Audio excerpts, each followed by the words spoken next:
안녕하세요. 매일 아침 말씀 묵상에 오신 여러분을 진심으로 환영합니다. 5월 27일 목요일 안식일을 기억함. 생각할 문제, 기억하라는 의미들은 무엇인가요? 안식일이 어떻게 하나님의 인이 되는가요? 오늘 우리에게 주는 교훈은 무엇인가요? 안식일을 기억하여 거룩하게 지키라. 출애굽기 20장 8절에 나오는 말씀은 십계명의 네 번째 계명입니다. 기억하라라고 하는 의미들은 우리가 잊어버렸기 때문입니다. 다시 생각해 보기를 원하시는 것입니다. 첫째로 무엇인가를 기억한다는 것은 지나간 과거를 돌아본다는 의미가 있습니다. 안식일을 제정하심으로써 창조의 절정을 이루셨던 하나님께서는 그날이 매주일의 휴식과 그분과의 교제의 날로 지정되었음을 우리가 기억하기를 바라십니다. 우리는 안식일을 통하여 과거를 기억할 수 있습니다. 하나님께서 천지를 창조하시고 죄 없었던 에덴에서의 첫 번째 안식일을 기억하면서 안식일을 쉬었던 하나님의 깊은 사랑들을 생각해 보게 됩니다. 기억하라라고 하는 두 번째 의미는 현재를 위한 의미도 포함되어 있습니다. 우리는 안식일을 기억할 뿐 아니라 그것을 지키고 준수해야 합니다. 지구를 창조하신 하나님, 우리에게 가장 유익하게 만물들을 만드신 하나님의 돌보심은 오늘도 우리와 함께 하심을 발견하게 됩니다.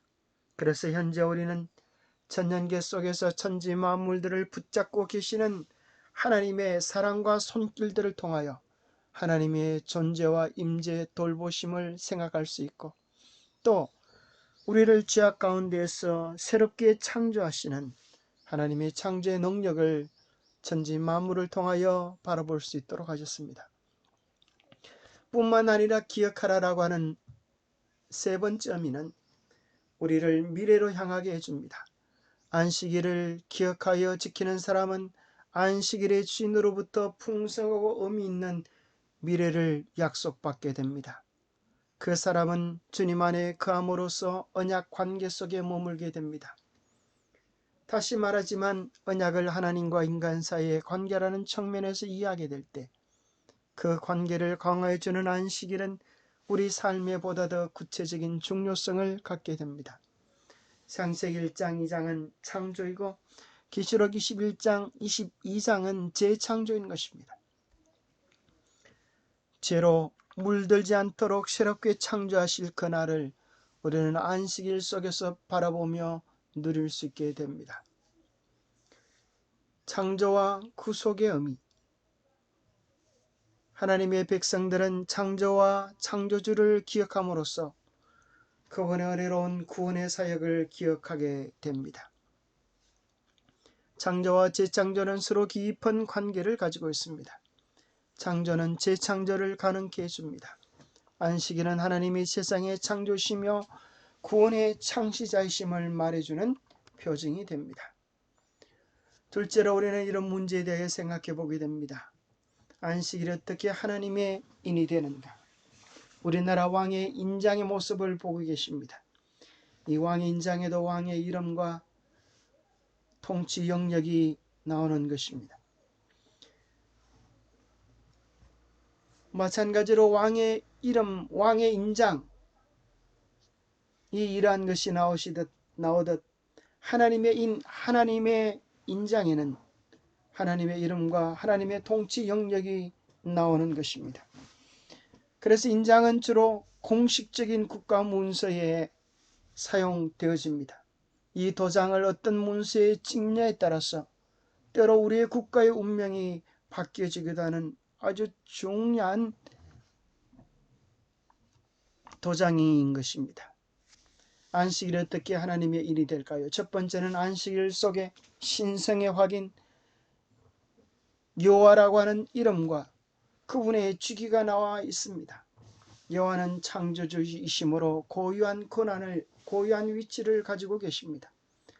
둘째로 안식일 계명 속에는 하나님의 통치 영역이 나옵니다. 하늘과 땅과 바다와 그 가운데 모든 것이 그분의 통치 범위와 권세의 영역입니다. 이런 두 가지 측면에서 안식일 계명은 고대 근동지역에서 조약을 맺을 때 사용한 인, 도장의 전형적인 특징을 갖추고 있습니다. 이러한 인은 조약 문서 가운데 한가운데에 쳐져 있었는데 안식일은 그 위치상으로도 내용상으로도 하나님의 인의 조건을 충분히 갖추고 있는 것입니다. 그 문서에는 신의 정체와 통치 영역이 포함되어 있는데 안식일에도 그러합니다. 오늘 우리에게 주는 교훈은 무엇입니까? 영감의 교훈에서는 안식일을 기억하여 거룩히 지키라. 하나님께서는 지금도 이스라엘 시대처럼 당신의 성일이 거룩하게 준수되기를 요구하십니다. 히브리 사람들에게 주어진 그 명령은 여호와께서 모든 그리스도인들에게 주신 명령으로 간주되어야 합니다. 여전히 오늘 이 시대도 유효한 것입니다. 그런데 우리가 네이버 의학사전에서 안식일이라고 하는 단어를 찾아보면 이러한 내용이 나오는 것을 발견하게 됩니다. 유대교에서 일주일에 제7일인 성일, 금요일 일몰에서 토요일 일몰까지는 모든 일을 하지 않고 휴식을 취한다. 기독교인들은 안식일의 의미는 기억하되 예수가 부활했다고 일요일을 주일로 지킨다라고 설명해 주고 있습니다. 제7일 안식일 예수 재림교회는 전통적으로 안식일의 예배를 보는 개신교의 한 교파라고 네이버 의학사전에서 소개해 줍니다. 그렇다고 하면 일요일이 예수님의 부활 때문에 안식일을 변경해도 좋을 그런 가치를 가지고 있을까요?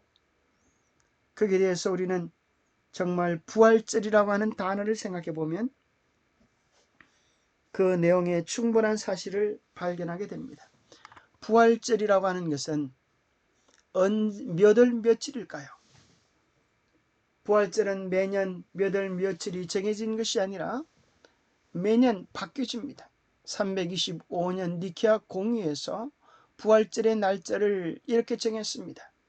매년 충분히 지난 첫 만월 직후의 일요일이다. 그래서 2021년 올해도 춘분은 3월 20일이었고 만월은 음력 3월 15일인 3월 27일이었습니다. 그리고 바로 그 다음 이날이 토요일이었기 때문에 그 다음 일요일이 되지 않고 한 주 여유를 두고 4월 4일을 부활절로 삼게 되어졌습니다. 자, 춘분은 양력이고 만월은 음력입니다. 왜 이런 두 가지 양력과 음력이 합쳐지고 또 그 다음 일요일을 부활절로 삼게 될까요? 실제 우리가 부모님의 기일은 결코 요일을 중심으로 하지 않고 몇 월 며칠로 하지 않습니까? 성경에도 6월절의 그 시작은 이달 열 날이라고 그렇게 이야기해 주고 있습니다. 그래서 요일 중심이 아니라 날짜로 기록되어져 있습니다. 근데 실제 바로 이러한 모습들이 이러한 제도가 이교에서 왔던 날들이라고 하는 사실을 확인해 주게 되는 것입니다. 바로 춘분은 태양신의 부활의 날이고 또 태양신과 더불어서 음력 15일을 정한 것은 이교 여신, 봄의 여신 이스터의 나타남을 이야기해 주고 있습니다. 그래서 부활절을 이스터데이라고 이야기하는 것입니다. 우리는 이러한 것들을 통하여 참으로 하나님의 거룩한 안식일을 대항하여 하나님의 권위를 대항하여 이교의 우상 숭배 제도가 교묘하게 일요일 예배로 기독교 안에 들어와 있음을 발견하게 됩니다.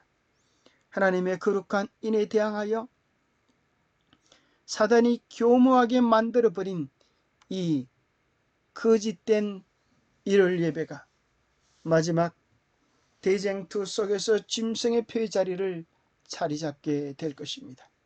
기도하겠습니다. 하나님 아버지, 우리에게 안식일을 기억하게 도와 주셔서 감사합니다. 하나님의 과거의 창조하심, 오늘날의 돌보심, 마지막 때의 죄와 상관없이 새롭게 이 지구를 창조하실 재창조의 역사를 바라보면서 안식일마다 주님을 만나고 주님의 품성을 닮아가는 축복된 안식일이 되게 하여 주시옵소서.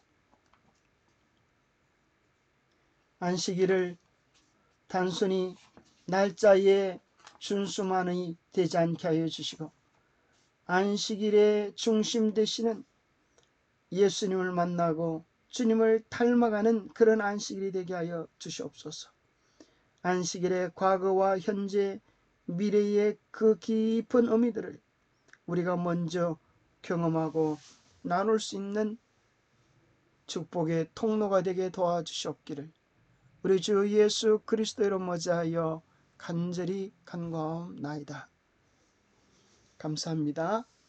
오늘도 안식일의 깊은 의미들을 생각해 보면서 더욱 하나님께 가까이 나가는 축복의 하루 되시기를 간구합니다.